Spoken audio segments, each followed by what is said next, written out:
todo el que hace la voluntad de mi Padre que está en el cielo, ese es mi hermano, mi hermana y mi madre. Termina el Evangelio de hoy.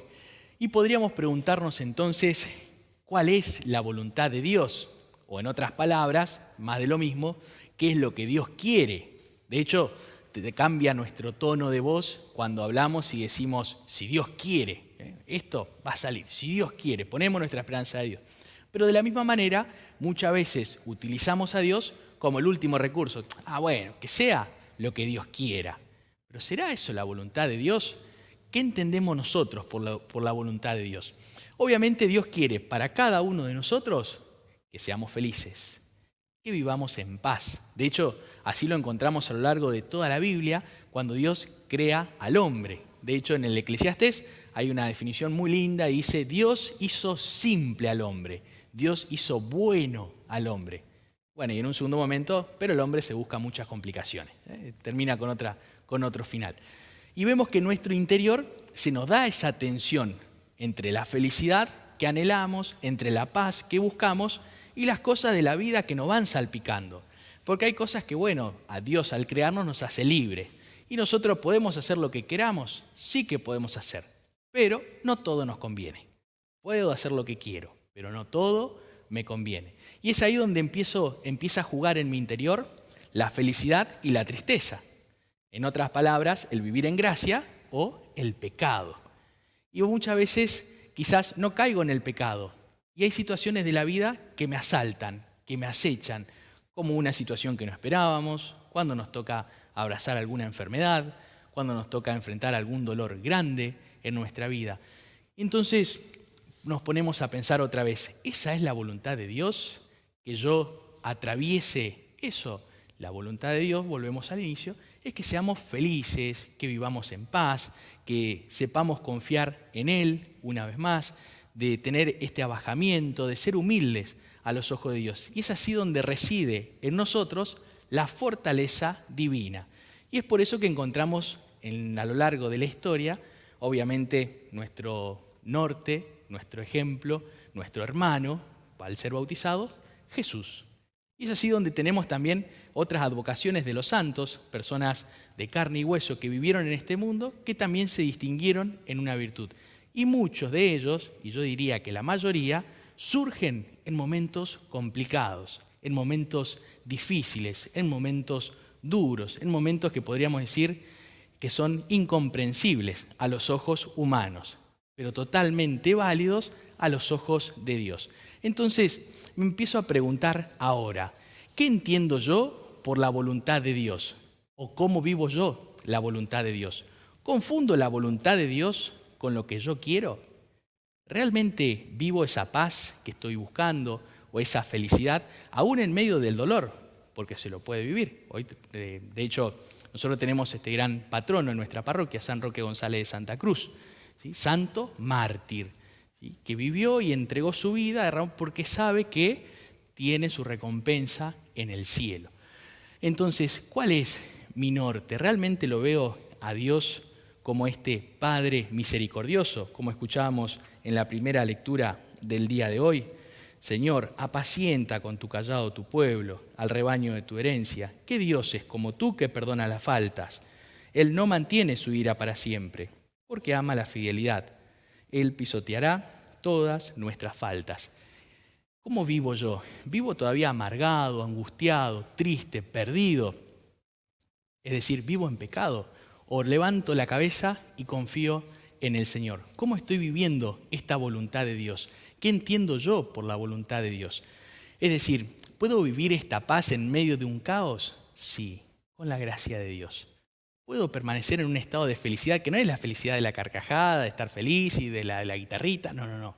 Es otro tipo de felicidad, es decir, esa serenidad interior que nos la da Dios. ¿Cómo en medio de las complicaciones? ¿Cómo la estoy viviendo? ¿Cómo estoy enfrentando esas realidades que me salpican, que me toca atravesar, esas realidades que las tengo que abrazar de la mano del Señor? Ayer rezábamos en el Evangelio este hermoso signo que le pedían al Señor. Algunos fariseos le dijeron a Jesús, escribas y fariseos, Maestro, queremos que nos hagas ver un signo. Y en nuestra vida, cuando la fe empieza a tambalear, quizás pedimos lo mismo al Señor. Quiero signo, a ver Jesús, mostrame, manifestate, hablame, sé claro. Y está bien que se lo pidamos, pero muchas veces, debido a nuestra alteración interior, la vista se nos nubla y no vemos nada. Entonces Jesús, ¿qué le responde? Esta generación malvada y adúltera reclama un signo, pero no se le dará otro que el del profeta Jonás. Y ahí vamos a tener que remontarnos al Antiguo Testamento, allá atrás, con Jonás, cuando Dios le pide a Jonás que vaya a evangelizar Nínive, un pueblo re complicado. Pero Jonás que dijo, no, yo no quiero. Y se iba para otro sector, Tarsis, la otra punta. ¿Y qué pasa en el camino? Cuando Jonás se embarca porque no quiere cumplir la voluntad de Dios, y muchas veces, haciendo un paréntesis, en nuestra vida nos pasa lo mismo, cuando sabemos que Dios nos pide otra cosa y enseguida en nuestro interior queremos apuntar para otro lado y tomamos otro rumbo, empiezo a perder nuevamente esa paz, esa felicidad. Vemos que en el camino pasa de todo un poco en la embarcación, en el viaje, y deciden tirarlo a Jonás al agua. ¡Pum! Lo tira. ¿Y qué pasa? Viene la ballena, ¡pum! Se lo come a Jonás. ¿Y después qué sucede? Vuelve otra vez a Nínive. Y ahí sucede algo, quizás otro paréntesis, en nuestra vida. Nosotros decimos, pero esto parece una novelita. ¿Quién puede estar en el estómago de una ballena? Como si estuvieras Jonás sentadito, mirando, atravesando, a ver. No, nadie dice que Jonás llega vivo. ¿Sí? Y la ballena, pum, lo escupe nuevamente en Nínive. Y ahí se produce algo que es muy fuerte para cada uno de nosotros. Este término, ¿recuerdan? Término que se repite nuevamente en el Nuevo Testamento. Talita cum. Niña, levántate. ¿Sí? No está muerta, solo duerme. Talita cum. ¿Sí? Y ese mismo término lo encontramos en el Antiguo Testamento con Jonás. Levántate, ¿sí? Y ve a evangelizar Nínive. Levántate. ¿Cómo comenzaba ayer la primera lectura? Escuchen lo que dice el Señor. Levántate. O en otras palabras, resucita. ¿Sí? Despertate. No quedes adormecido en la realidad que estás atravesando. Levántate.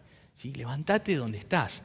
Primer signo que se le pedía y en el que Jesús habla en el Evangelio de ayer. Y por otro lado, después toda Nínive termina evangelizada, termina siendo convertida por la predicación de Jonás. Entonces ahí ya tenemos otros dos signos para ponerlo en práctica a lo largo de toda esta semana. El levantarnos de donde está, es decir, de resucitar de ese lugar en el que por ahí estamos quizás con este olor a muertos todavía. Y por otro lado, la conversión. En otras palabras, esta resurrección interior, esta resurrección del espíritu, esta resurrección del alma. Vamos a cambiar nuestra vida. Vamos a pedirle a Dios entonces la gracia, la sabiduría, el don de discernir, el don de separar, como aprendimos el domingo pasado, del trigo de la cizaña. Si me apuro, arranco lo bueno y lo malo a la vez.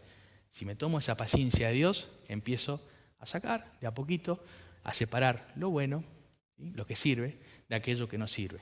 Conservo entonces la paz, vivo feliz en medio de toda adversidad acá en la tierra. No todo es tristeza en la tierra, tenemos también nuestro momento de gozo y alegría. Por eso nos preparamos en los momentos de consuelo, porque sabemos que tarde o temprano va a llegar el desconsuelo, y en el desconsuelo sabemos que tarde o temprano llega la consolación. Entonces vivimos en paz. Vamos a pedir una vez más esta fortaleza al Señor y a la Santísima Virgen para que nos acompañen. Ave María Purísima.